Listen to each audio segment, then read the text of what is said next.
Bismillahirrahmanirrahim. Assalamualaikum warahmatullahi wabarakatuh. Kali ini saya melaksanakan kegiatan pendampingan akreditasi di Puskesmas Tegalampel, Kabupaten Bondowoso. Di sebelah saya ada Ketua Pokja UKP, yaitu Dr. Yasmin Balafif, dan teman-teman Pokja UKP. Di sini ada Mbak Jejet, bisa beri salam Mbak Jejet. Ada Bu Endang Tuhu, ada Mbak Ita untuk rawat inap, kemudian Mas Hashim UGD, Mbak Maya dari perwakilan Poli Umum, dan itu ada Mbak Vita dari nutrisionis ya untuk terapi gizi. Kali ini saya melakukan pendampingan itu kepada teman-teman puskesmas, dimulai dengan mengisi outner dulu supaya teman-teman itu tidak bingung ketika membaca standar instrumen. Baru ketika sudah terisi outner, yaitu dengan daftar self assessment yang saya berikan, baru kali ini saya mengajak teman-teman untuk pemahaman standar instrumen mulai dari bab. Jadi teman-teman, UKP, upaya kesehatan perseorangan, yang nanti teman-teman tim inilah yang berhadapan dengan surveyor UKP, itu perlu untuk memahami apa itu bab, apa itu standar, apa itu kriteria, apa itu pokok pikiran, baru elemen penilaian. Kalau selama ini teman-teman biasanya langsung menuju ke EP ya, betul tidak? Iya. Jadi kalau sudah langsung ke EP, oh ya sudah diminta SOP ini, diminta SK ini, baru mudeng ya. Namun nanti pasti dalam wawancara surveyor akan menanyakan tentang sistematika ini. Untuk yang terbaru, meskipun masih draft, belum disahkan, karena begitu disahkan oleh Kemenkes untuk standar instrumen yang 5 bab, berarti itu sudah akan menjadi acuan puskesmas maju reakreditasi. Karena masih draft, berarti kita belum mendapatkan jadwal untuk maju. Dan ya mungkin teman-teman berdoa semoga belum segera disahkan gitu ya, agak lama persiapannya. Amin gitu ya. Jadi persiapannya lebih matang lagi. Ya, karena pengalaman dulu Tegalampel 2017 sebenarnya maju dadaan sebenarnya kan ya. Tapi diganti oleh Beringin kan waktu itu. Jadi kita tidak berharap akan kejadian seperti itu lagi. Jadi kita jauh-jauh hari menyiapkannya. Oke, dari bab yang terbaru ada berapa bab? 5. Ada 5 bab. Bab pertama tentang apa? Penyelenggaraan pelayanan klinis. Bab 1. Oh, bab 1. Bab manajemen. Ini. Bab 1 bunyinya? Admin ya. Iya, itu miliknya admin, yaitu kepemimpinan dan manajemen puskesmas ya, KMP. Bab 2? UKM. Bab 3? UKB milik kita ya. Bab 4? PPN, Program Prioritas Nasional. Kemudian bab 5? Mutu. Jadi itu ya, semakin dipersempit tapi bukan berarti semakin sedikit sebenarnya. Tetap sebenarnya lebih banyak sebenarnya ya, lebih dalam, terutama bab 5 luar biasa itu. Bab 5 bikin rontok rambut. Kalau bab 3 alhamdulillah lebih dikuranginya lebih banyak karena banyak yang masuk ke bab 1 justru. Jadi yang dulu ada di bab 8 punya UKP itu pindah ke bab 1. Jadi kita diuntungkan yang UKP. Oke, sekarang teman-teman memahami bab, bisa dibuka itu ya standar instrumen. Bab 3 bunyinya adalah penyelenggaraan upaya kesehatan perseorangan, laboratorium dan kefarmasian. Oke. Clear ya? Selanjutnya di bawahnya bab ada standar. Oke, standar 3.1, standar 3.2, standar 3.3. Coba teman-teman sampai standar berapakah di bab 3 ini? 3.10. Coba teman-teman buka. Betul? Sampai 3.10? Betul ya? Betul ya? 3.1 sampai 3.10, betul ya? Oke. Sekarang kita satu persatu. Jadi karena ini punyanya UKP, teman-teman harus paham. 3.1 standar 3.1 bunyinya Penyelenggaraan pelayanan klinis mulai dari proses penerimaan pasien sampai dengan pemulangan. oke. Ya. Kata kuncinya adalah standar 3.1 penyelenggaraan layanan klinis mulai dari pasien datang, diterima sampai pasien pulang, memperhatikan kebutuhan pasien. Itu kata kunci ya, standar 3.1. Bisa dipahami ya? Iya. Alhamdulillah ada. Tes. Sekarang standar 3.2 bunyinya apa? 3.2 Pengkajian rencana asuhan dan pemberian asuhan dilaksanakan secara paripurna. Pengkajian rencana asuhan dan pemberian Oke. asuhan klinis. Kata kuncinya adalah pengkajian, rencana asuhan, dan pemberian asuhan. Nanti kalau surveyor nanya, sebutkan kata kuncinya saja karena pasti nggak hafal kalau lengkapnya kan ya. Nggak perlu lengkap, tapi yang penting kata kuncinya disebutkan itu sudah benar, sudah bagus. Sekarang standar yang ketiga, 3.3 Pelayanan bunyinya kegawat daruratan. pelayanan kegawat daruratan, punyanya Mas Hashim ya. Ya. Sekarang standar 3.4 Anestesi lokal dan tindakan. anestesi lokal dan tindakan, di sini maksudnya pembedahan minor dan tindakan-tindakan lainnya. 3.5 Terapi gizi. punyanya Mbak Vita. Mbak Vita. 3.6 Pemulangan dan tindak lanjut pasien. pemulangan dan tindak lanjut pasien. Jadi kata kuncinya sederhana ya. 3.7 Rujukan. rujukan. 3.8 Penyelenggaraan rekam medis. rekam medis. 3.9 Penyelenggaraan pelayanan laboratorium. laboratorium. 3.10 Farmasi. kefarmasian. Nah, kata kuncinya itu sudah dihafal. Bisa diulang-ulang setiap apel boleh. Standar instrumen akreditasi bab 3. 1. Siap. Ganti ke Pancasila. Itu kemarin Bu Inul. Dan pemulangan pasien. Oke, sudah bisa dipahami tentang standar ya? Iya. Jadi urutannya ada bab, kemudian standar, selanjutnya setelah standar kriteria. Nah, kriteria ini substandar. Yang penting dari kriteria ini adalah yang di bawahnya, yaitu penjelasan berupa pokok pikiran. Nah, dari semua yang ada di UKP, baik UKP, UKM, dan Admin, nanti yang akan diminta oleh surveyor, minta SK, minta SOP, minta pedoman dan sebagainya, apa yang harus kita lakukan, semua itu ada di pokok pikiran. Jadi jangan langsung baca EP. Kalau langsung baca EP, coba dan nanti kita pasti akan sampai ke EP, tapi kita coba baca pokok pikiran dulu. Saya akan memulai dari bab 3 standar 2. Teman-teman bisa buka 3.2 ya.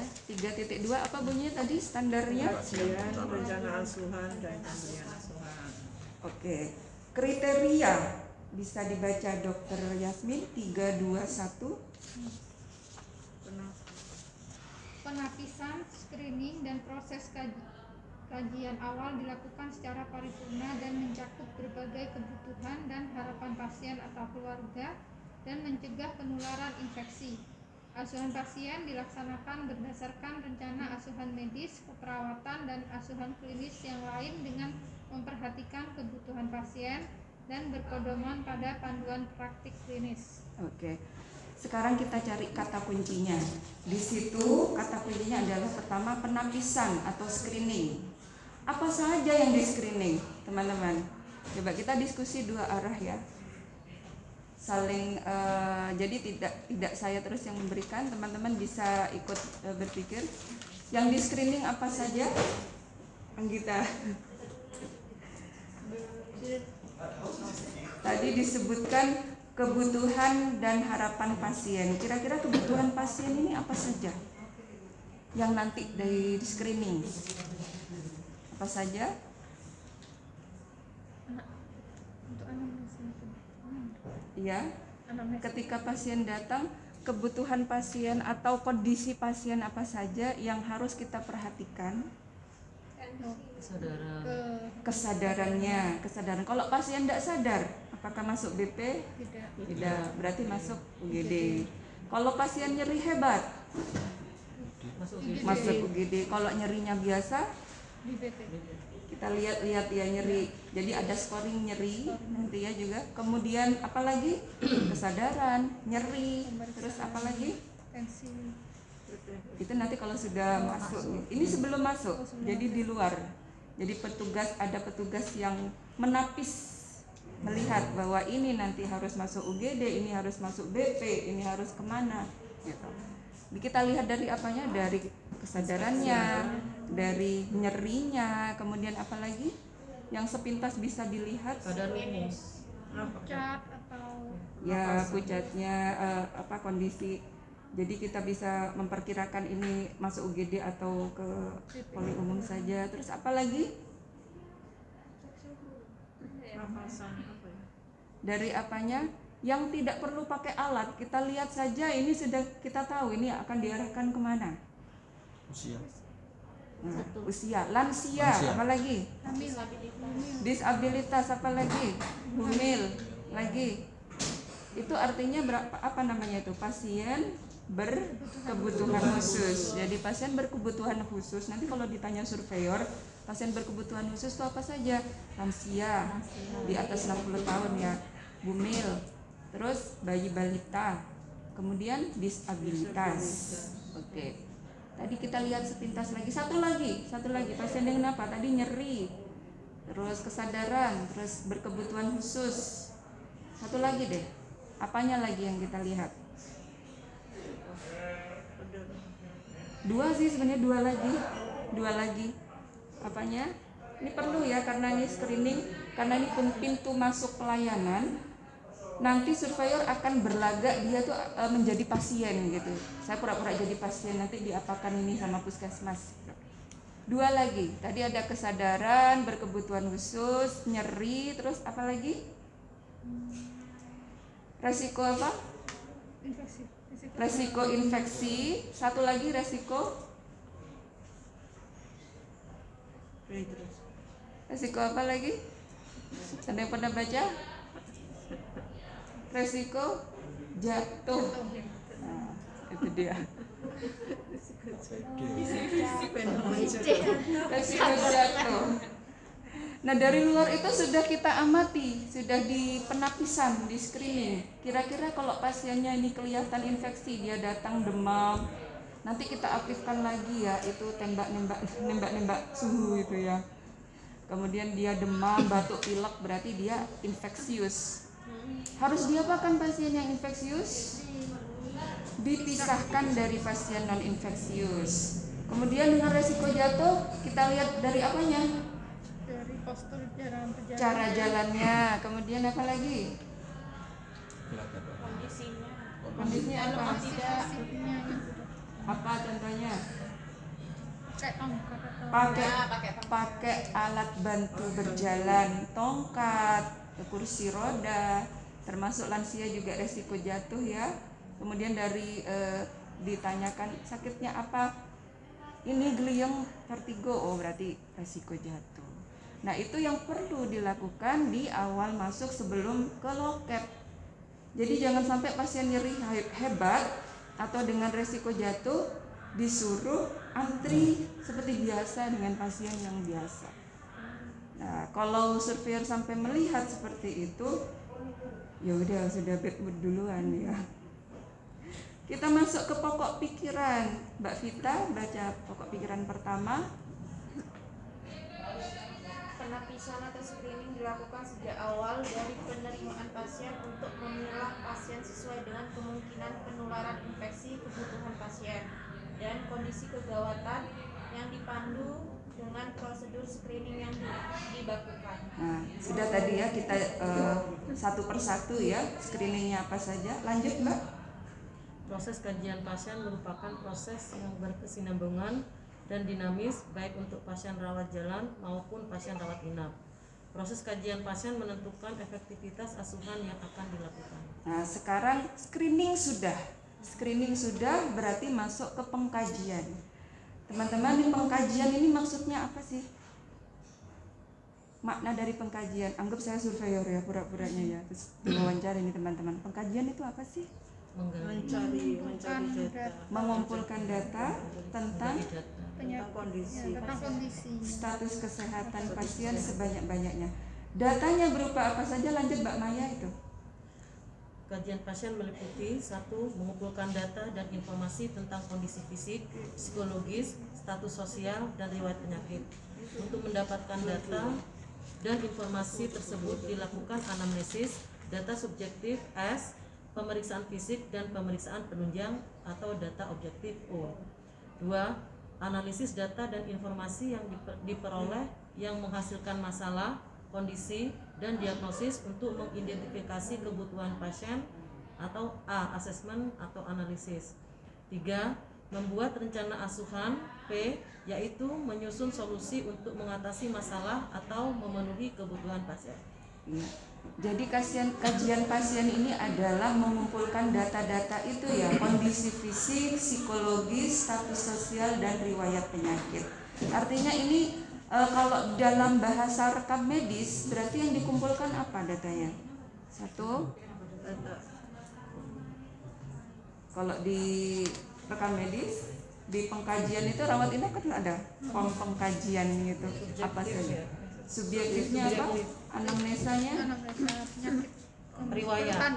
keluhan utamanya apa, kemudian riwayat penyakit lengkap ya, riwayat penyakit dahulu, keluarga, pengobatan, alergi, itu dari anamnesanya ya. Kemudian juga menyangkut psikologis, status sosial, dan riwayat penyakit. Jadi status sosial juga termasuk sosial ekonomi ya, pendapatan keluarganya. Kemudian psikologis bisa ditanya salah satunya, psikologis itu ditanya apanya? Nggak mungkin dong ya, punya penyakit jiwa nggak? Nggak mungkin. Salah satunya ditanya apanya? pergaulannya gimana, hubungan dengan Boleh. Suka pusing dan interaksi Boleh. dengan Ada yang spesifik gitu ya, yang pada umumnya orang dengan ODMK, dengan gangguan mental itu biasanya mengalami apa? kecemasan, asam lambung. Asam lambung, iya. Terus ada apa lagi?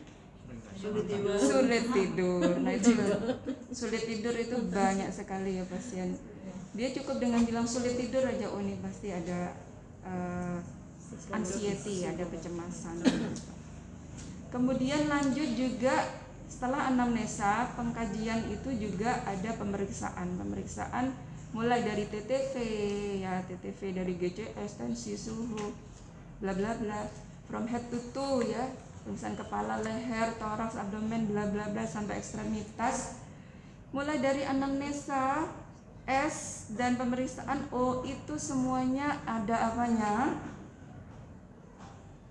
Ada prosedurnya, berarti semuanya ada SOP-nya. SOP anamnesa, SOP pemeriksaan tensi sendiri, pemeriksaan suhu sendiri, GCS sendiri, banyak ya. Jadi memang 3.2 ini gudangnya SOP. Kemudian setelah kita mengkaji, ada form pengkajian. Kalau rawat inap kan sudah ada ya formnya ya. Di Anggita dapat form rawat jalan, rekam medis rawat jalan yang baru dari dinas. Sudah. Nah, itu bisa diajukan ke kepala puskesmas untuk pengadaan cetak. Pengadaan dengan cetak kalau masih ada dana ya, semoga mungkin ada bendahara JKN-nya semoga, karena itu lumayan tebel loh, itu lumayan banyak itu nanti anggarannya itu. Jadi rawat jalan akhirnya banyak yang diisi kayak rawat inap gitu jadinya. Oke, kemudian setelah pengkajian Mas Hasim itu bisa dibaca pada saat pasien pertama kali diterima dilakukan kajian awal. Untuk selanjutnya dilakukan kajian ulang secara berkesinambungan baik pada pasien rawat jalan maupun pasien rawat inap sesuai dengan perkembangan kondisi kesehatannya.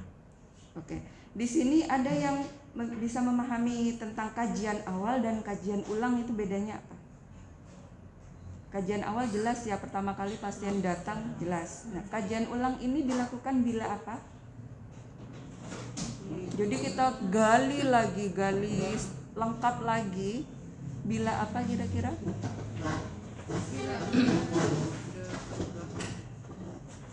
Apakah pasien setiap kali datang ke puskesmas? Kalau rawat inap jelas pasti ya, pasti pengkajian setiap kali pasien datang, karena kan tidak seperti rawat jalan kan ya, cuman sekali datang pulang, pasti ada pengkajian.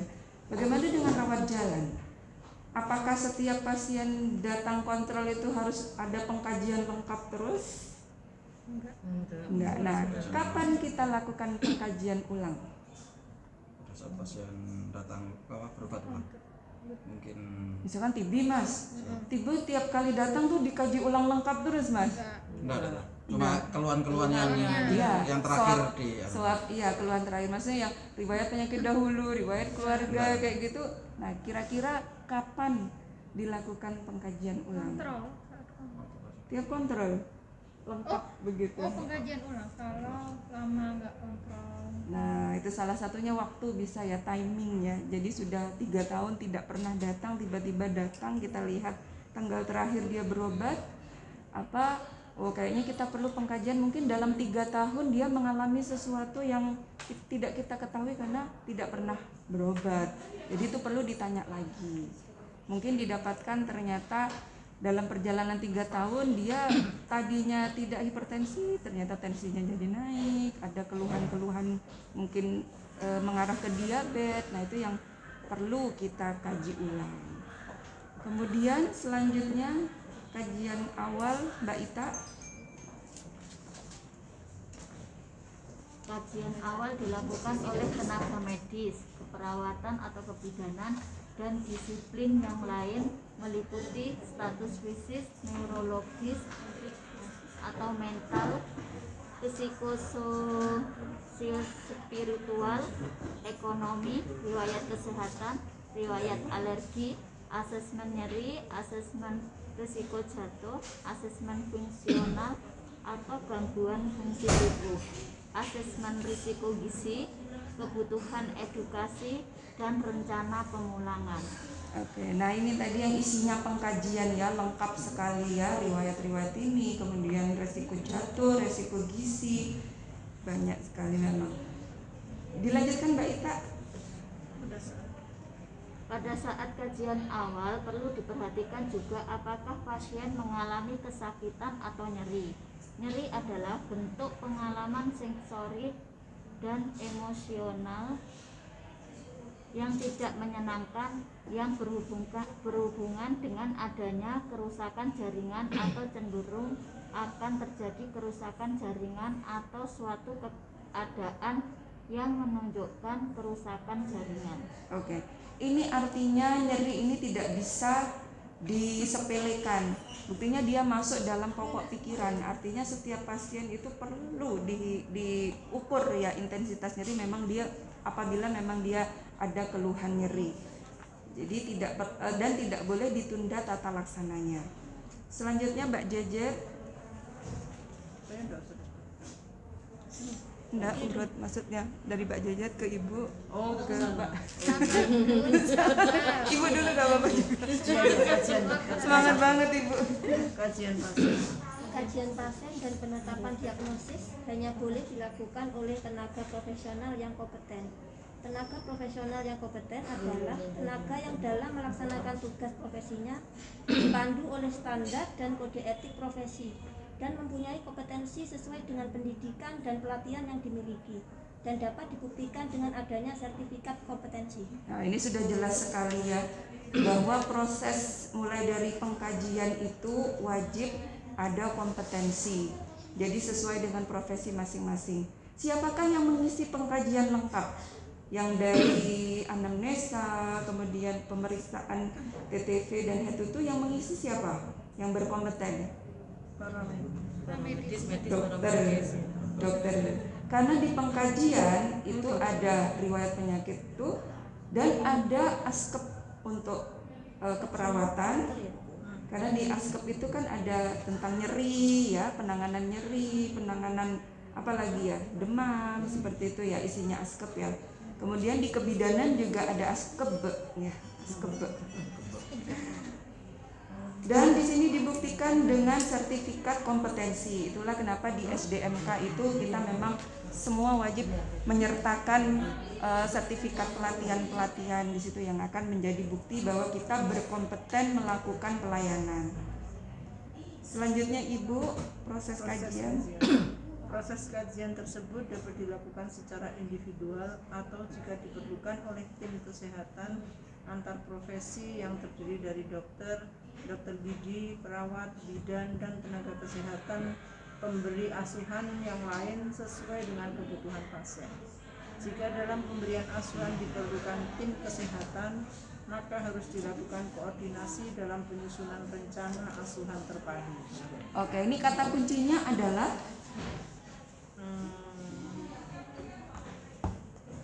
kira-kira apa kata kuncinya di sini yang diminta? Ini antar profesi.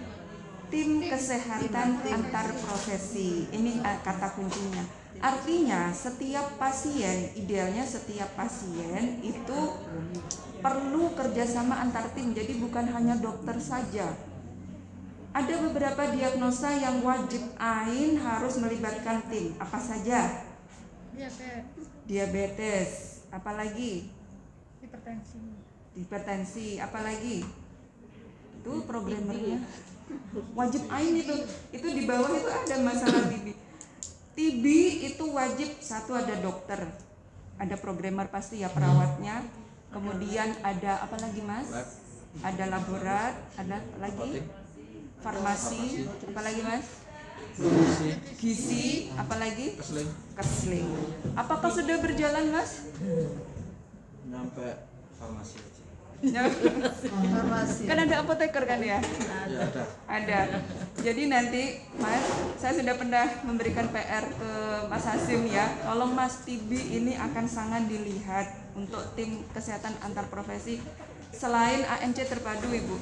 Karena ANC terpadu juga tim sama justru di TB itu ada kesling. Bukti dari berjalannya tim antar profesi ini ada di rekam medis. Jadi semua wajib mengisi. Dokternya ngisi, perawat mengisi, Mas Hasim sendiri, nutrisionis ada asuhan gizi di situ, kemudian lab jelas ya ada, kemudian apalagi farmasi membuat itu ya asuhan obat ya, asuhan untuk apoteker, kemudian ada konseling sanitasi yang juga masuk di rekam medis. Kalau itu lengkap Mas, 10 Mas sudah itu keren dah, keren banget. Udah Mas selesaikan TB-nya berapa sih pasiennya Mas? Pasiennya sampai sekarang 20. 23 banyak Tenggarang kayaknya. Tenggarang 40-an gitu. Tapi Mbak Faik juga masih nyicil. Oke, tim selain TB juga DM juga kita butuh ada dokter gigi juga ya kalau ada kelainan gigi. Kemudian nutrisionis pasti, obat juga, lab juga. ANC terpadu yang sudah berjalan dengan baik itu ANC terpadu kan ya Bu ya, karena memang sudah kewajiban dari dinas gitu harus ada melibatkan tim. Nggih. Tinggal yang lain kita nyicil untuk bisa timnya itu tampak bukan hanya mengerjakan tapi tampak di rekam medis karena nanti dicari buktinya apa sudah berjalan gitu. Oke lanjut kemudian Saya dulu masih mencari. siapa? Yang mana Bu? Ibu lagi. Lanjutannya. Pasien mempunyai hak. Pasien mempunyai hak untuk mengambil keputusan terhadap asuhan yang akan diperoleh. Lanjut Bu. Pasien atau keluarga diberi peluang untuk bekerja sama dalam menyusun rencana asuhan klinis yang akan dilakukan. Oke. Ini artinya Ini udah bagus nanti. ada yang bisa menjelaskan di sini? Hak pasien Melibatkan pasien atau keluarga ya. dalam memberi asuhan. Iya, contohnya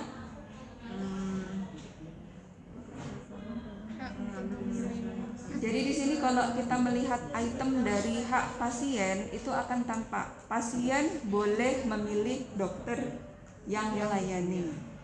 termasuk tenaga medis yang lainnya. Kemudian hak untuk memilih ruang perawatan, hak untuk memilih cara terapi yang diberikan. Jadi kita tawarkan, tidak boleh langsung kita harus begini, itu tidak boleh. Jadi pasien itu yang memilih, saya maunya begini. Misalkan contohnya contohnya ya. Tapi tetap ada kewajiban juga dan tata tertib di puskesmas yang tidak boleh dilanggar oleh pasien. Jadi dia punya hak, tapi juga dia harus tetap mengikuti tata tertib. Contohnya, misalkan pasien ini gejalanya nyeri ulu hati, kita diagnosa gastritis. Kalau melihat hak pasien untuk mendapatkan pengobatan, dia minta dirujuk. Padahal kan gastritis itu bisa dilayani di puskesmas. Nah, aturannya ya tidak boleh dirujuk kan dia ya, meskipun dia punya hak. Kalau penyakit yang memang boleh dirujuk ya monggo. Kalau dia minta dirujuk ya boleh gitu. Tanya dulu dokter. Nggih, Ibu. Terkait dengan hak tadi yang disebutkan dokter bisa memilih dokter yang merawat itu. Nggih.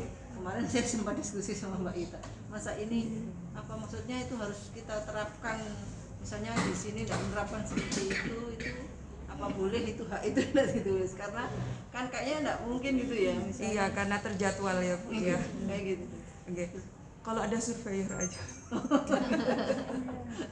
Karena kita ada keterbatasan memang ya Bu ya, ada di jadwal. Kemudian ini Tegalampel 3 orang Bu, dokter umumnya ya Bu ya. Kadang-kadang kesibukannya, berarti kan saya minta dokter ini, sedangkan waktu itu dokter itu Tidak berhalangan ya gitu ya Bu ya. Iya.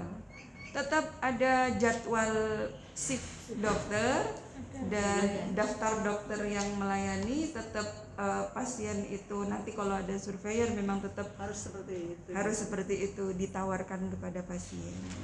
Lagi pula sebenarnya pasien itu kan enggak banyak kenal dokternya juga ya, mungkin ada ya tertentu yang mungkin ada tertentu saja.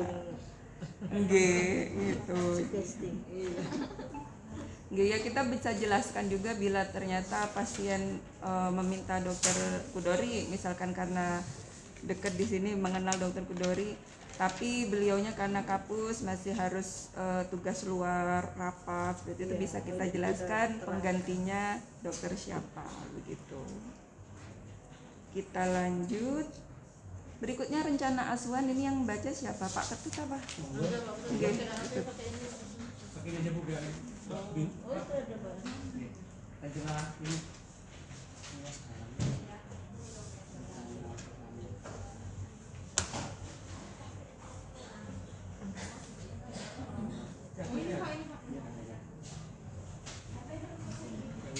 Rencana asuhannya Bu. Nggih. Saya bacakan ya Bu. Nggih. Assalamualaikum Dokter Kudori. Mohon izin Pak Kut. Rencana asuhan disusun berdasarkan hasil kajian yang dinyatakan dalam bentuk diagnosis dan asuhan yang akan diberikan dengan memperhatikan kebutuhan biologis, psikologis, sosial, spiritual, serta memperhatikan nilai-nilai budaya yang dimiliki oleh pasien dan mencakup komunikasi, informasi, dan edukasi pada pasien dan keluarga. Oke. Saya kembali ke judul standarnya tadi, pengkajian, rencana asuhan, dan pemberian asuhan. Kalau dalam rekam medis, ini kan bukti kegiatannya itu tertuang di rekam medis ya sebagian besarnya. Itu dalam bentuk apa sih? Pengkajian, rencana asuhan, pemberian asuhan. Dalam bentuk apa? SOAP. S dan O itu apa? Pengkajian. Kemudian A-nya asesmen, itu adalah keputusan yang didapatkan dari hasil pengkajian. Kemudian P, rencana asuhan. Jadi jelas itu ya, rencana itu kan bahasa Inggrisnya plan gitu ya, P. Kemudian pemberian asuhan itu di rekam medis terletak di mana? Tertuang di mana? Kalau P-nya plan-nya Mas Ibu. Pemberi asuhan. Ya. Ada contoh rekam medis nggak? Bawa nggak? Kasihan Anggita hamil. Biasa Bu, sampaikan apa? Boleh Pak. Pak Hasim kan sudah satu. Iya. Nomor lagi. Kan di rekam medis ada swab gitu ya. Nah apalagi yang terbaru rekam medis yang di share dinas itu sudah ada tulisannya swab. Kalau kemarin kan masih kosongan kita yang ngisi gitu. Itu sekarang kita tinggal ngisi, tapi emannya kotaknya kecil-kecil, jadi tulisannya kecil. Aduh, tidak leluasa untuk menulis banyak gitu rasanya. Nyontek ini katanya, nyontek sampel ya. Padahal kalau saya enak yang kosong gitu, jadi biasa banyak tulisannya. Iya kalau di di kebidanan kan harus panjang ya Bu ya. Itu bingungnya nanti gimana, loh ini kecil-kecil kayak gitu. Oke, dari S itu adalah anamnesa, O itu pemeriksaan, itu bagian dari pengkajian. Kemudian A, assessment itu adalah hasil keputusan dari data yang kita kaji. Kemudian P, plan, rencana apa yang akan kita berikan kepada pasien. Apa saja plannya? Farmasi, terapi, farmasi, Obat. Jadi kita P.2 kita tulis obat. Apalagi penunjang. Apalagi KIE. Ada lagi? Kira-kira? Rujuk. Itu singkat. P namanya plan ya, masih rencana. Plan. Nah ini dia contoh. Nah kalau yang kayak gini tuh enak kan, kita leluasa gitu ya, nulisnya banyak-banyak. Dan setahu saya memang kalau kebidanan itu panjang memang. Saya juga panjang itu kalau pasien DM terutama panjang gitu. Sak labnya gitu kan ya. Jadi S itu anamnesa, O pemeriksaan, A assessment plus kode. Jangan lupa ya dokter ini kode wajib. Kemudian P namanya plan. Jadi swab itu jadi satu garis lurus. Nah, yang sering kali saya temuin P-nya itu di sini. Di terapi. Padahal plan itu jadi menjadi satu kesatuan ya. Swab. P-nya jangan terpisah. Jadi P tadi yang sudah disebutkan, P.2 obat, KIE, penunjang sama rujuk. Baru di terapi, artinya di pemberian asuhan, pelaksanaan asuhan baru. R, obatnya apa? Amoxicillin, asam mefenamat berapa? Kemudian KIE-nya KIE gizi, TKTP, terus apa lagi? Hasil labnya di O Mbak. Di O biasa ya. Terus apa KIE-nya harus minum obat teratur, kontrol kapan, atau rujuk kemana? Itu baru di pelaksanaan asuhan. Nah itu yang sering kali kan SOA P-nya pindah terpisah gitu yang saya lihat itu ya teman-teman. Harus soalnya juga diagnosanya di situ di sebelahnya. Diagnosa di tengah. Kadang-kadang kita yang di S-nya tuh lewat kolom. Trabas di trabas. jangan. Emang. Oh iya, enggak boleh. Enggak boleh Pak. Di bawahnya aja Pak. Siap. Ngirit maksudnya. Nanti rekam medis yang baru malah harus kecil-kecil. Kotaknya kecil, tulisannya kecil. Berarti kolomnya yang itu harus diperbanyak ya. Dibesarin kolomnya. Iya mestinya. Gitu ya. Jadi itu swab. Jadi bab 3.2 itu intinya swab sebenarnya. Kemudian berikutnya saya langsung ke ini, tenaga medis. Gilirannya siapa ya? Anggita deh, Anggita belum ya?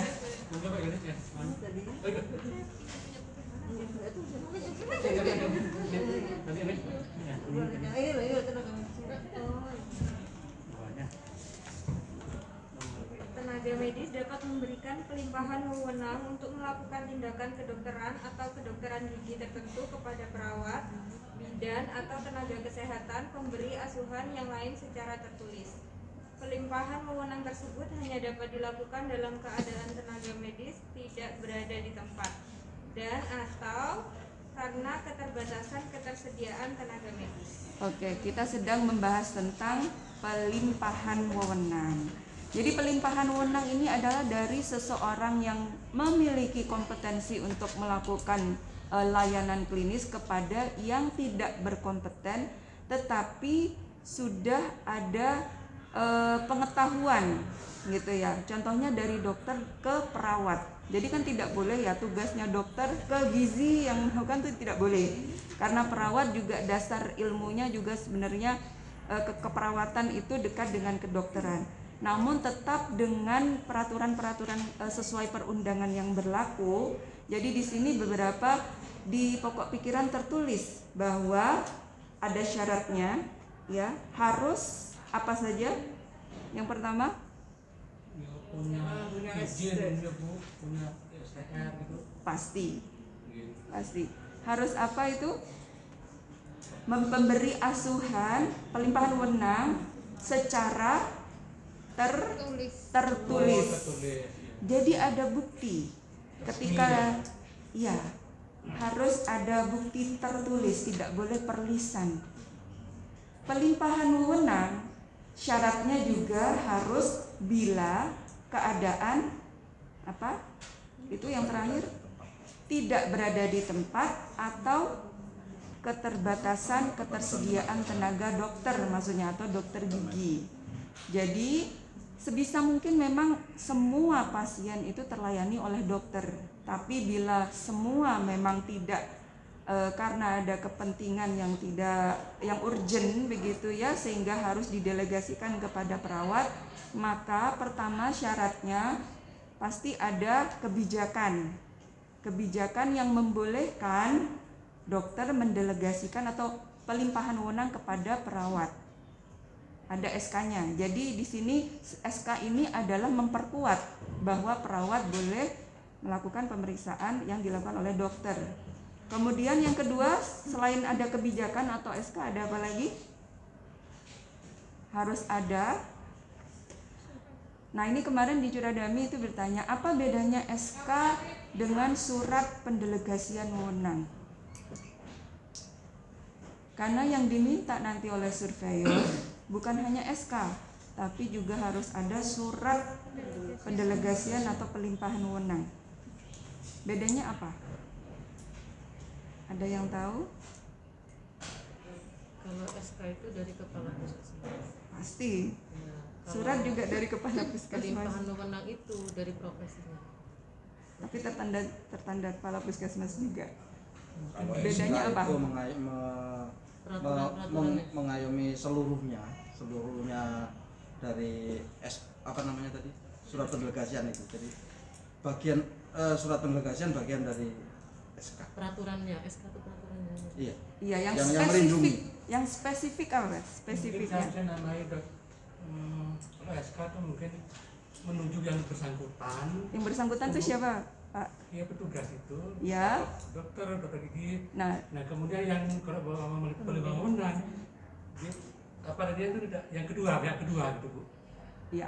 Begini. SK itu adalah semacam penguat atau pedoman ya, peraturan perundangan di tingkat puskesmas bahwa boleh dilakukan pendelegasian wewenang dengan syarat bla bla bla bla bla itu tadi ya, sesuai dengan pokok pikiran.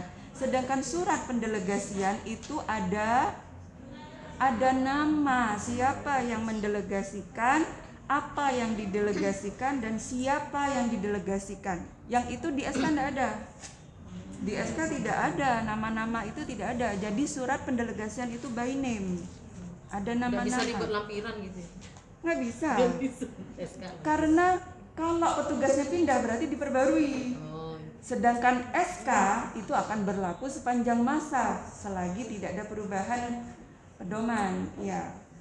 Jadi SK tidak ada nama, tidak ada by name. Kalau surat itu by name. Contohnya, jadi per dokter itu harus punya nama, Dr. Yasmin Balafid sebagai apa? Dokter umum untuk pelayanan poli umum, UGD, rawat inap, KIA gitu ya.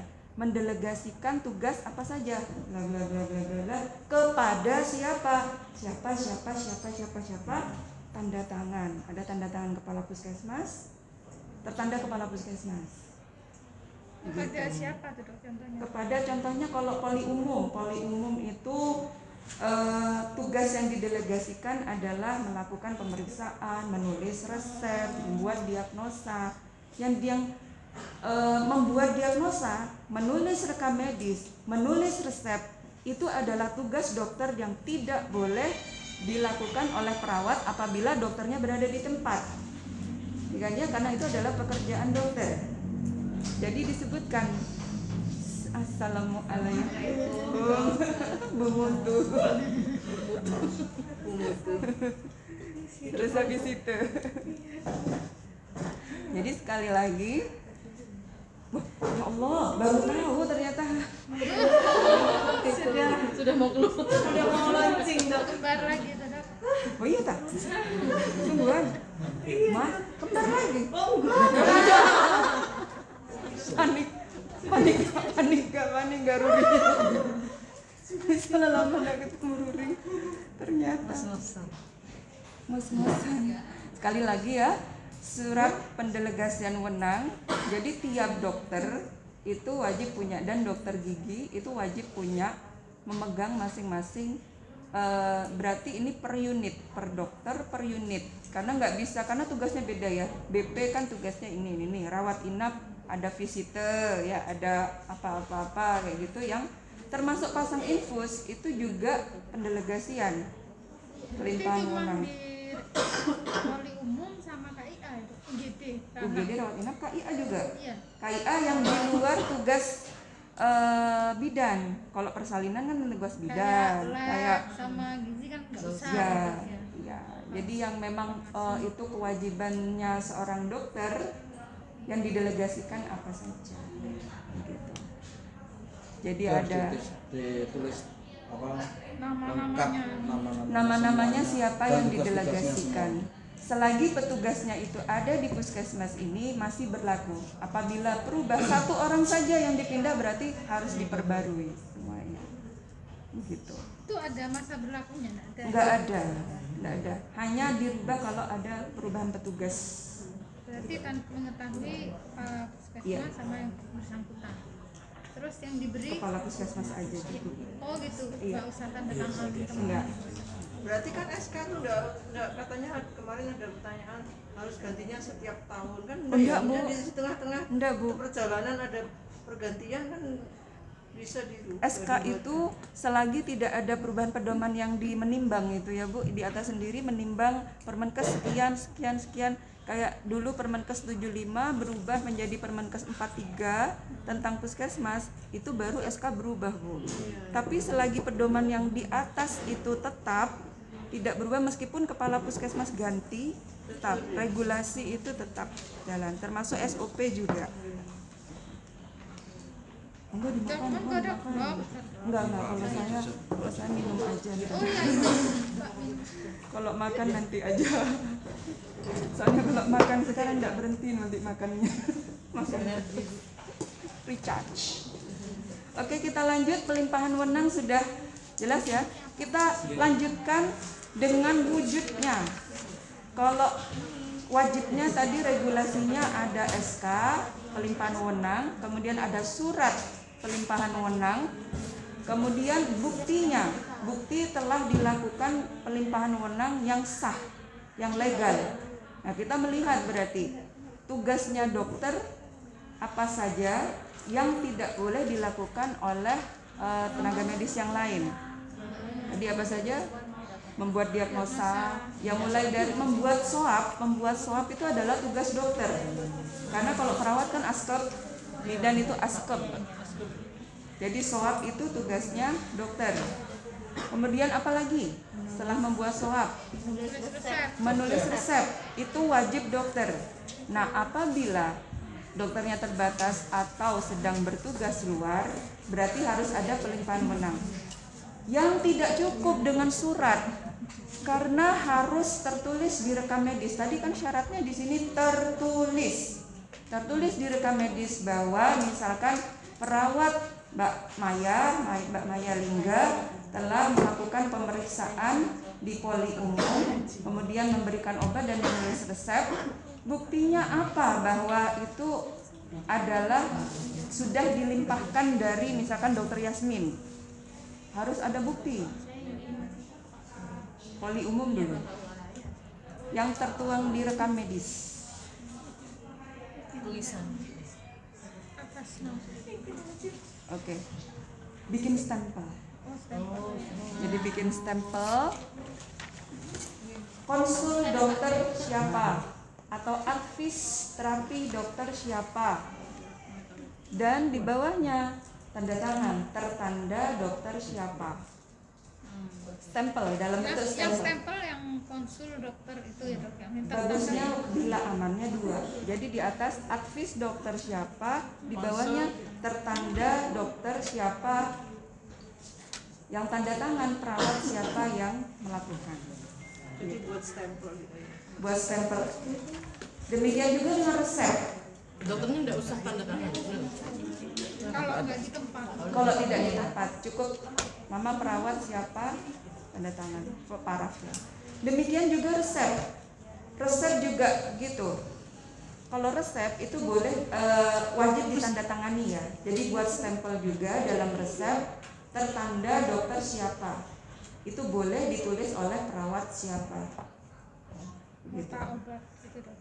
Kemarin karena nota Ada obat contohnya, itu Gambarnya gitu loh, gambar maksudnya contoh pernah visualnya. di-share ke dokter Yasin Iya, ini ya. nota obat kayak gini sudah berlaku dok di KIA sih. Iya. Iya tulisannya. Nah masalah nota obat, ini petugas obatnya Kalau stempelnya ada ya? yang Mbak. Oh, Apoteker. oh, apoteker. Kemudian pertemuan terakhir gitu kan tidak sepakat masalah nota obat ya. Iya. Karena nota obat itu ajarannya surveyor. Surveyor menginginkan begitu, tapi karena tidak ada permenkesnya, itu tidak sepakat dari dinas. Jadi cukup ini aja sih, dok, mana dok resep. Cukup yang ini aja, stempel ya. Oh stempel nggak usah ini ya. Nggak usah ya. Stempel dokter penanggung jawab siapa, tanda tangan. Kalau resep kan bisa di awal dicicil apa tuh, dicicil di awal gitu ya, tanda tangannya ya. Kemudian yang menulis siapa, perawat siapa yang menulis. Tapi tetap atas nama dokternya. Harus, harus. Kalau yang menulis resep itu perawat, pakai stempel. Kalau dokternya kan nggak perlu stempel. Karena memang itu kan wewenangnya dokter.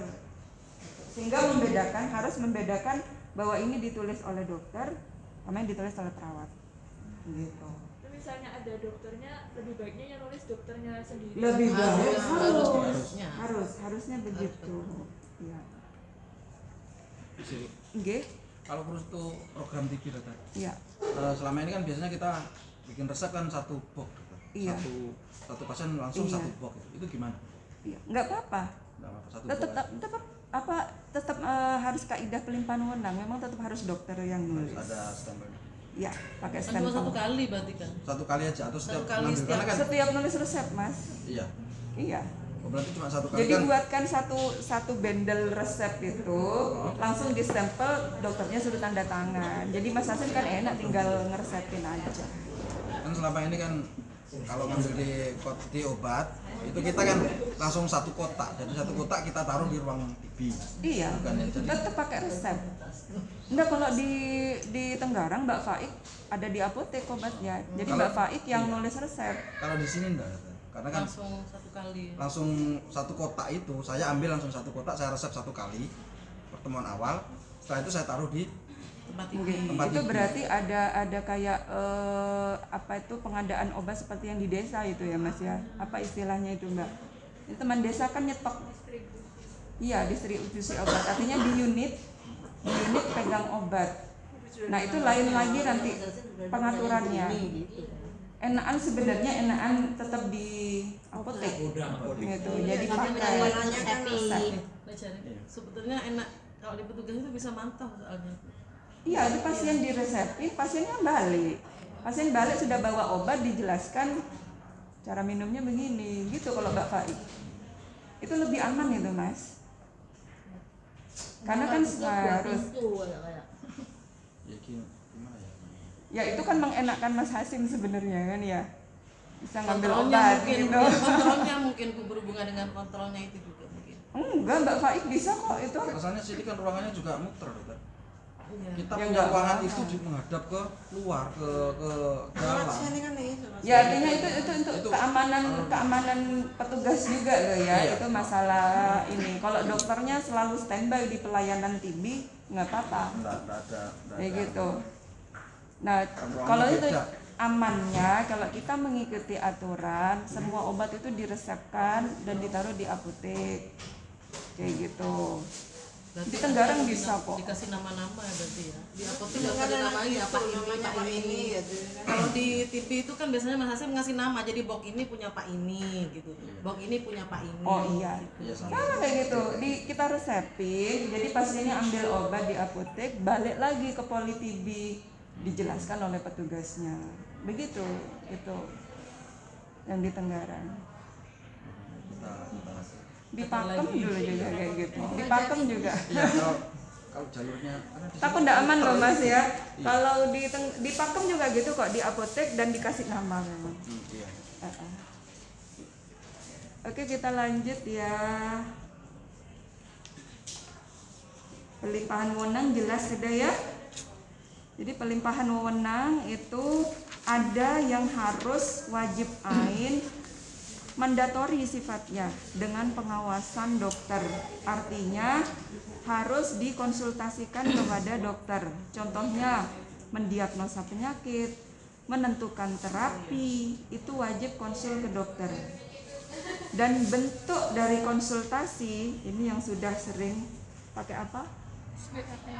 Pakai esbar. Sudah jalan esbarnya? Jalan, Mbak. Apakah hanya di rawat inap? Iya. Nggak apa-apa. Kalau rawat jalan kebanyakan. Sabar. Nanti Mbak Maya bolak-balik bikin esbarnya sebanyak itu. Pasiennya cuma ispa pakai esbar. Enggak banget deh. Sekitar ini nih Budi second. Lah yang itu antriannya panjang. Enggak lama rawat Kena inap. aduan Bu. Cukup rawat inap aja. Oke, kemudian asuhan pasien dengan tenaga sesuai kompetensi. Sudah ya. Kemudian nah ini Mas ada TB Mas, coba Mas Hasim yang baca nih Mas. Pada kondisi tertentu misalnya kasus penyakit tuberkulosis dengan malnutrisi maka perlu penanganan secara terpadu dan dari dokter, nutrisionis dan penanggung jawab program TB. Pasien memerlukan asuhan terpadu yang meliputi asuhan medis, asuhan keperawatan, asuhan gizi dan asuhan kesehatan yang lain sesuai dengan kebutuhan pasien. Nah ini udah jelas Mas. Jadi pasien TB harus ada tulisan dokter, ada programmer TB, ada gizi, nutrisionis, ada asuhan keperawatan, ada asuhan gizi, ada asuhan lainnya yang dibutuhkan karena TB adalah penyakit berbasis lingkungan, berarti konseling sanitasi di situ juga. Ada di rekam medis. Dicicil Mas, Mas semangat Mas.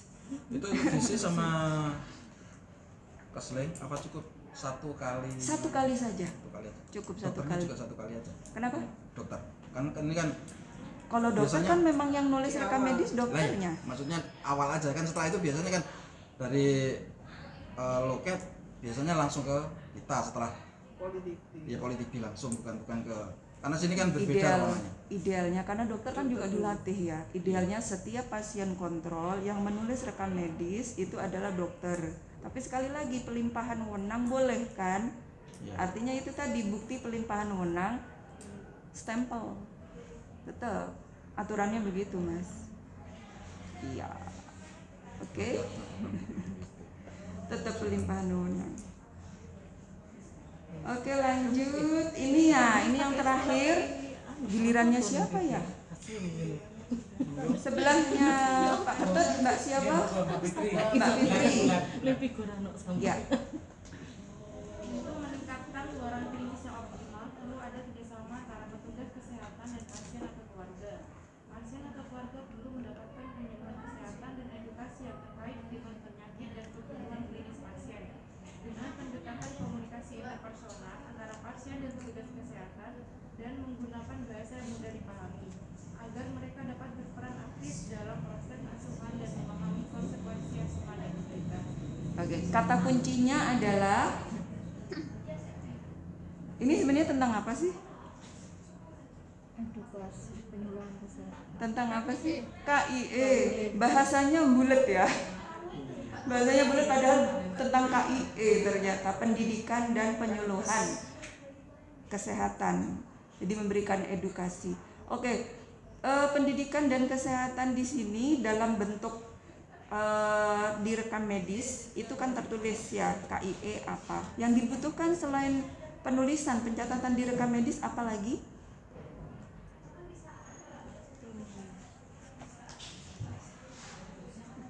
Pendidikan dan penyuluhan, berarti kan promkes ya, berarti butuh media promosi kesehatan. Jadi kalau pasien rawat inap bawa enggak media promkes? Seringkali enggak ya. Enggak setiap hari, tapi paling enggak sewaktu-waktu. Setiap sekali aja gitu ya kalau pasien rawat inap itu. Tiap pasien itu jadi bawa lembar balik, cukup bawa lembar balik ya, PHBS, kemudian gizi gitu ya, diberikan edukasinya. Kemudian kalau pasien rawat jalan sudah ada media promkes. Iya, audio visual itu, Dok. Audio visual yang di BP. Yang di BP enggak, yang di BP jadi di ruang tunggu. Kalau yang di BP itu ada lembar balik tapi cuma satu. Pernah dipakai nggak? Cuman leaflet ada di luar, tapi di depan BP ada. Kalau lembar balik nggak ada, dibaca sendiri bagi yang bisa membaca. Oke, nggak apa-apa. Nanti surveyor tidak akan melihat leaflet apakah dibaca atau tidak, tapi ketika kita memberikan edukasi, yang penting tuh apa sih sebenarnya? Yang penting apanya dari edukasi yang diberikan? Kita ngomong panjang lebar. Pasien DM contohnya, makanan yang mengandung banyak gula dikurangi, nasi putih dikurangi, rotian dikurangi, mie kurangi, jajan-jajanan berkatan. Jadi kalau saya tuh seringnya gitu ya, jajan berkatan itu pabrik gula. Saya online apa gitu, buah apa saja. Nah, yang penting dari edukasi itu apanya? Umpan baliknya. Nah, keren Mbak Maya. Keren. Umpan baliknya dalam bentuk apa, Mbak? Tanya lagi. Pemahaman. Disuruh apa? Disuruh apa? Disuruh jawab lagi apa yang nggak boleh. Suruh mengulangi. Keseringan kita itu kan pon ngarte, pon apa bahasa Maduranya ngarte itu? Pon oning, what? Pon oning, Bu. Kenapa Bu gelap, Bu? Nah, diulangi. Edukasinya coba diulangi. Nah, itu 10 sudah keren dah itu. Iya itu, biasanya enggak ada tulisannya Buktinya gimana? Buktinya enggak. Nggak cukup di KIE aja, Bu. Di KIE tulisan dan sudah dilakukan umpan balik. Pasien memahami. Begitu. Oke, sekarang kita masuk elemen penilaian. Nah, ini yang biasanya teman-teman puskesmas langsung loncat ke EP ya. Oke, dari tadi pokok pikiran yang panjang itu sudah bisa dipahami? Oke, kita masuk EP.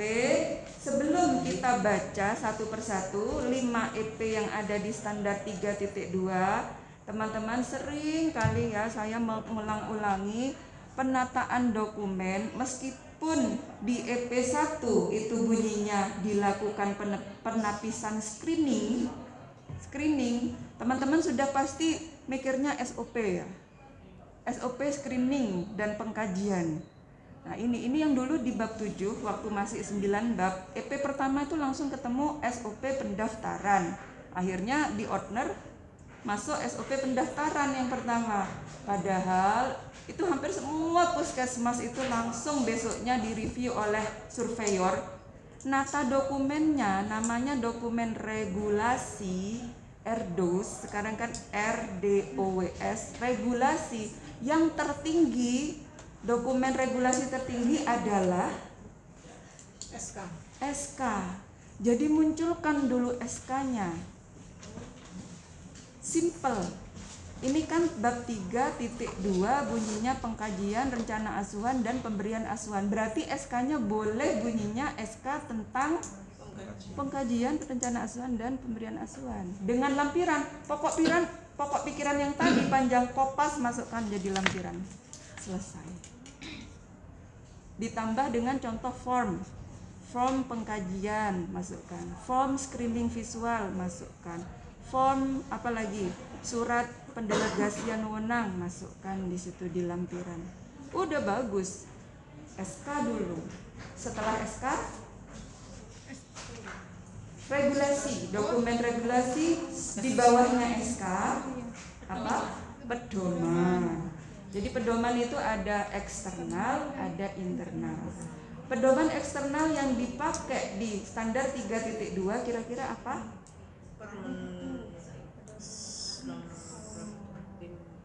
Yang panjang segini, Bu. Kemenkes nomor 514 tahun 2015. Ada yang terbaru sebenarnya, Bu, 2022. Ada tambahan. Jadi kita pakai yang terbaru, tapi saya sarankan jangan di print, nanti jebol. Ya itu. HVS-nya tinggal 10 print. Boleh. Banyak udah ada nggak ya Dokter Yasmin kan ya? Yang 2015 ya, yang 2022 pernah di ID, pernah di share itu terbaru itu. Ada, nanti tak kirim lagi. Jadi nggak apa-apa dari print itu ya. Kalau mau di print nggak apa-apa. Yang 2022. Iya ada. Ya, Kalau mau di print nggak apa-apa. Jadi hari ini ngeprint berapa lembar? iya sih, Bu. Supaya. Nggak jebol ya, Bu. Iya. Itu kalau dijilid jadi satu itu segini. Jadi bantal itu, Bu. Kalau saya ngeprintnya dipisah penyakit apa, pernafasan sendiri, jantung sendiri, kulit sendiri, itu tak pisah-pisah gitu. Kalaupun memang ada keterbatasan untuk pengadaan print, itu boleh soft file. Jadi kalau surveyor nanti bertanya, itu siapkan laptop.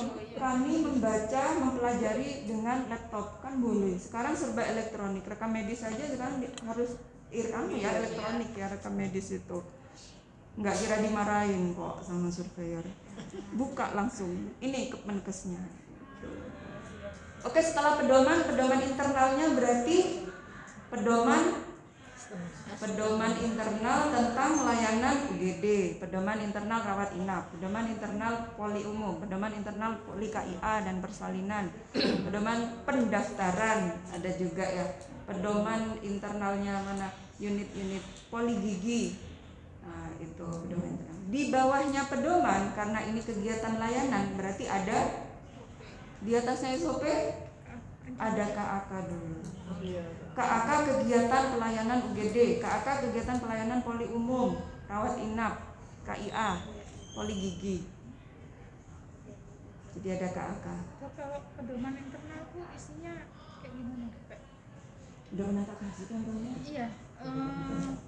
Tapi contoh yang dari puskesmas itu ya. Iya, PDF itu ya. Iya, itu sebenarnya bisa nggak di ATM, nggak cuma sekedar diganti puskesmas Tegalampel ya, tapi di situ kan isinya ada standar ketenagaan, ada denah ruangan. Nah, kalau denah ruangannya nggak diganti, ini benar lain padahal. Oke, setelah KAK masih regulasi, ada apa? SOP, baru SOP. Nah, kebanyakan kan kita keburu mau ke SOP-nya ya. Karena ini bunyinya ada pengkajian, rencana asuhan dan pemberian asuhan, SOP-nya banyak sekali. Pengkajian aja mulai dari anamnesa, pemeriksaan fisiknya, TTV, sampai termasuk head to toe dan pemeriksaan status neurologis itu ya. Status neurologis aja itu ada refleks patologis, fisiologis. Ya kalau bisa dibuat. Banyak banget. Lagi rencana asuhan dan pemberian asuhan dimintanya, kalau surveyor yang saklek itu mintanya 144 diagnosa, Dok. Itu yang kedokteran umum. Belum KIA, Bu. Belum yang apa itu gigi lain sendiri. Untuk yang kedokteran umum itu mintanya 144, belum ya Allah. Gudangnya SOP standar 3.2. Oke, setelah SOP kita sudah bekerja, kemudian jadi SK, pedoman, KAK, dan SOP itu adalah dokumen regulasi. R, Selanjutnya itu D. D itu apa? Dokumen apa? Dokumen bukti. Setelah regulasi. Regulasi ini bisa bertahun-tahun tidak diganti ya, seperti SK, SOP, selagi tidak ada perubahan peraturan di atas itu bisa berlaku seterusnya. Tapi dokumen bukti pasti setiap tahun berubah-ubah. Contohnya dokumen bukti apa kalau di UKP? Pertemuan, Bukti pertemuan apa? undangan, Uang. daftar hadir, Uang. ya. Kan UKP juga ada pertemuannya ya, uang. Jadi undangan, absensi, notulen, Daftar. gambar, Iya. daftar foto kegiatan dan lanjut laporan. Kemudian bukti lainnya, ini rekam medis ini adalah bukti telusur. Kalau dulu bunyinya telusur, sekarang berganti erdos. Ini telusur utama untuk UKP, rekam medis. Pasti kelengkapannya akan dilihat. Selain itu, yang bolak-balik tadi Anggita itu, apa Anggita? Daftar pilih. Karena terakhir ke Tenggarang ini luar biasa, Tegalampel ini bawa segepok daftar pilih. Dr. Yasmin luar biasa, semua SOP ada daftar pilihnya. Luar biasa. Nah, daftar pilih itu kayaknya gampang ya, cuman centang iya, enggak, centang ya. Nah, dianalisa apa enggak? Yang dianalisa baru 2 unit doc center. Nah, itu dia. Jadi enggak kalau mampu idealnya semua SOP ada daftar pilihnya. Tapi yang penting harus dianalisa. Ya, Tapi bila memang nggak sanggup, kita cari poin-poin pentingnya saja seperti UGD ya, triase wajib ada, pendaftaran wajib ada, SOP pendaftaran. Terus kalau di BP itu ambil yang penting-penting aja. SOP pengkajian, screening visual itu wajib. Oke, jadi kemudian ada O. O itu apa? Tadi ada regulasi, dokumen, observasi. UKP itu adalah pokja yang paling banyak observasinya dibanding pokja yang lain. Kalau admin pasti lebih banyak dokumen. UKM juga tidak akan pas minta jalan-jalan ke semua desa, enggak. Tapi kalau UKP semua unit akan diobservasi oleh surveyor. Apa yang dilihat? Ya semua kegiatan pelayanan. Dan observasi ini tidak janjian ya, saya mau ke loket gitu, mau lihat petugas loket sudah benarkah tugasnya dilaksanakan sesuai prosedur, ya tidak kira janjian, dari jauh dia sudah mengamati. Sidak kayak sidak gitu. Kemudian W itu apa? Wawancara. Jadi kayak gini ya, kayak saya tadi ya diskusi kayak gitu, akan bertanya, Dr. Yasmin, bagaimana Anda melakukan monitoring untuk pelaksanaan SOP? Sudah menjelaskan begitu, wawancara. Iya. Kemudian terakhir itu ada S, RDOWS kan ya. S itu simulasi. Disuruh apa kira-kira? Suruh memperagakan. Ibu, Bu Endang tuh silakan peragakan AMC. Suruh sebutkan SOP-nya apakah sudah sesuai dengan langkah-langkahnya, lengkap sesuai SOP, sambil peragaan sambil menjelaskan. Langsung blank ya kalau saya langsung ya Allah bingung. Mas Hasim peragakan SOP triase sambil dijelasin. langsung ke blank.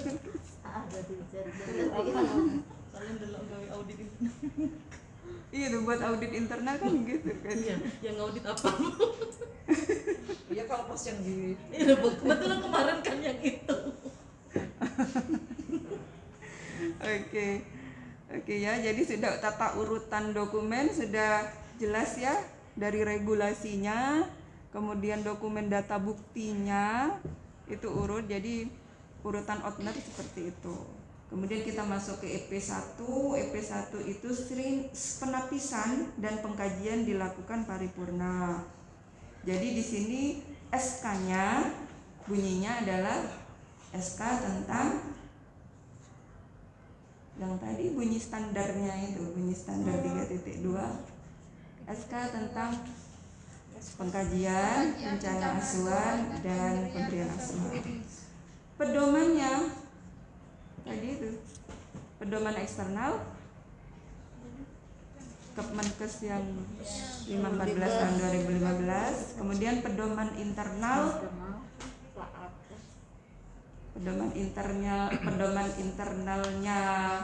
masing-masing unit ya, kemudian KAK masing-masing unit, kemudian ini kaitannya dengan pengkajian awal. Di sini berarti ada SOP screening visual dan SOP pengkajian awal, itu EP1. Kemudian di EP2, di situ apa kata kuncinya EP2? Pelimpahan wewenang. Berarti di sini diminta tadi apa saja? Pelimpahan wewenang harus ada. Pertama SK-nya sudah menjadi lampiran dari SK bunyi standarnya ya. Kemudian apa lagi?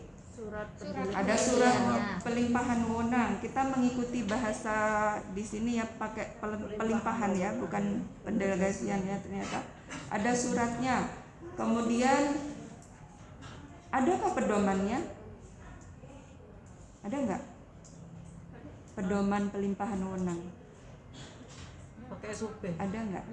Pedoman pelimpahan wewenang ada nggak? Pedoman eksternal kan harus ada. Ada nggak?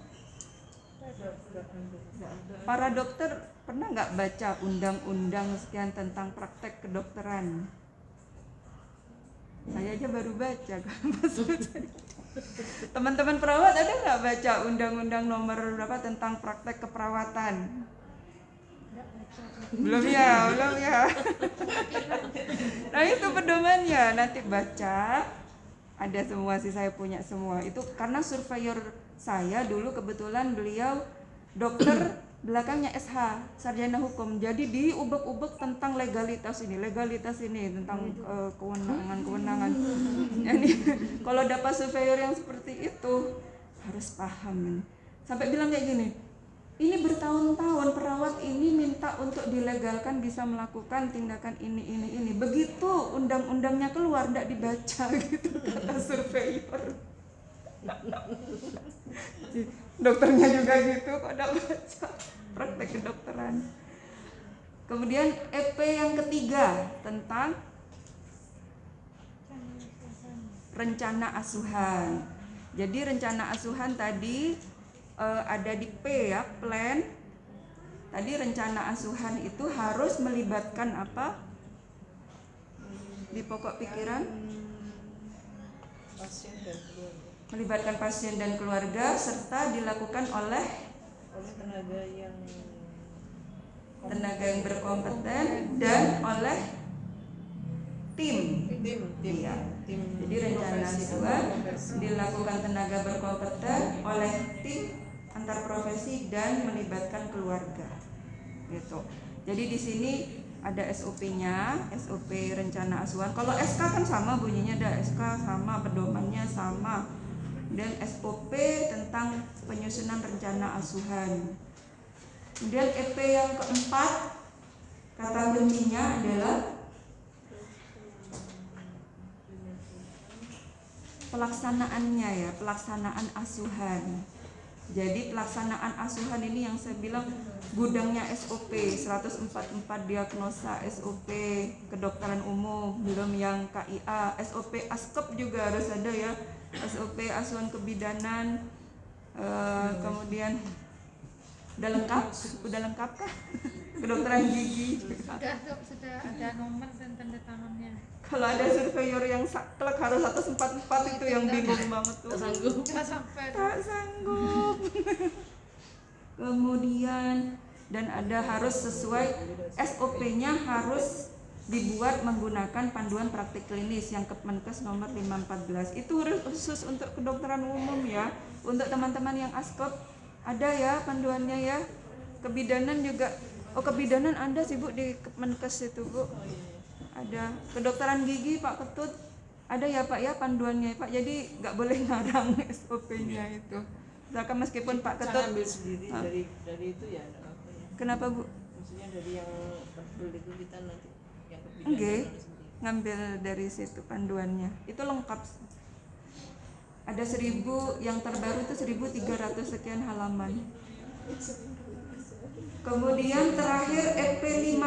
EP5 kata kuncinya adalah KIE tentang pendidikan dan penyuluhan.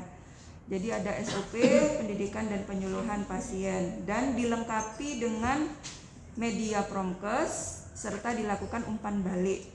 Di mana umpan baliknya juga tercatat di rekam medis, pasien sudah dapat mengulangi edukasi yang kita berikan begitu. Lengkap 5 EP di sini, apakah ada yang belum dipahami? Sekalian saya SA-kan self assessment Dr. Yasmin dari 5 EP ini, apakah sudah lengkap? Belum 100%. Kira-kira berapa persen, Dok? Kayak contoh SOP yang 144 enggak, Belum Dok. lengkap. Iya. Sama, Dok. Tapi iya, Semua tapi Saya di masing-masing KIA itu perwakilannya ada, Dok. Iya. Ya kelengkapannya kita ngelihat SK-nya lengkap ya, ada ya. Ya, SK ada pedoman eksternal, Ada. internal. Internal belum, Dok. Belum lengkap ya internal ya, per unit ya. KAK Eksternal sudah. KAK per unit Iya, Dok, ada. ada ya. Ada. Terus yang nomor 5 ini Bu, yang untuk penyuluhan KIE Iya. itu memang cukup di statusnya. Iya, Di lesnya cukup. itu. Kita Cukup nggak di perlu situ. bikin buku-buku atau apa, nggak perlu kan? Nggak perlu. Dijalui. Nggak cukup di KIE, makanya rekam medis itu bukti telusur yang paling banyak dilihat. Kalau aku mantu ada dokter. Boleh. Kan Itu penyuluhan kan kalau kelompok. diadakan ya semakin lengkap. Oh iya, soalnya kan bisa waktunya kan bisa diatur kalau Kalau rawat inap pasti ya enggak sebanyak ya itu keluar jalan Rawat jalan ya itu. susah. Gak apa-apa. Nggak apa-apa. Sebenarnya surveyor nanti akan lebih banyak kerawat inap sebenarnya. Ini dokter, kalau untuk ANC terpadu itu kita Iya. ada beberapa yang enggak seperti ke gizi itu enggak pernah enggak nulis kan, hanya di lembar umpan baliknya itu aja saya cepret di lesnya itu enggak apa kan, maksudnya enggak nulis di lesnya. Asuhan gizi Bu, asuhan gizinya ada formnya. Pakai Ada. form ya Mbak ya? Pakai ada form asuhan gizi enggak? Ada kalau dari kami ada Bu, dari asuhan gizinya Bu. Iya. Maksudnya yang di rawat jalan kan nggak pernah ANC terpadu rawat Oh, jalan. enggak ada. Belum Hanya ya? itu kita kan punya pakai pegangan Pakai rujukan internal. terus ada Iya. umpan baliknya Nah, umpan baliknya itu yang yang kita selama ini tempelkan ada. dia. Gigi juga gitu ya Pak Betulnya. Jadi misalnya dari KIA ke gizi kan kita nulis di umpan balik. Iya. Terus kita punya Dipotong. sendiri juga itu apa kayak formnya untuk gizi gitu Bu. Iya itu asuhan Nah, itu. Jadi asuhan gizi. beberapa yang memang membutuhkan asuhan gizi kalau rawat inap sudah jadi satu di lesnya gitu. Kita PR itu memang di rawat jalan. Jadi semua ibu hamil wajib ada asuhan gizinya juga. Terus IB, diabetes itu harus ada form asuhan gizi di lesnya. Hipertensi. Gitu. Hipertensi Nanti dia juga. Berarti berarti dimasukkan ke dimasukkan dalam rekam medis. iya. dalam Iya. iya. Oh iya. Tapi nyari ya Bu itu. Nyicil harus dicicil. Ya, Mbak, Yuk, berjalan anu, gini pasien aja. prolanis Setelah itu ini aja. seperti itu. Terus selanjutnya nanti kan Iya Bu kalau Yasmin. ketemu belum ada. Pasien prolanis itu aja biasanya. Kan yang Iya, sudah diurus, Mas. gampangnya prolanis aja langsung set, masukkan. Cuman sekali aja kok asuhan gizinya, nggak perlu berkali-kali. Ada lagi yang ditanyakan standar 3.2?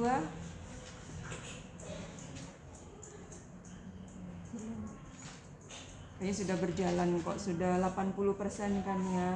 Tinggal melengkapi. Kalau SOP, sebenarnya kalau SOP itu meskipun tidak nyampe 144, ya masa mau dikasih nilai 5 sih? Tega banget. Mungkin sudah Sebenarnya cuma hanya 30 penyakit terbanyak. Iya, itu LB itu aja sebetulnya Bu ya. Ya, Itu di LB. ya, yang ada di LB itu yang harus ada SOP-nya. Nggak usah semua sebenarnya. Kelenger. Oke, kita kita mundur ke 3.1 ya, tapi break dulu, minum.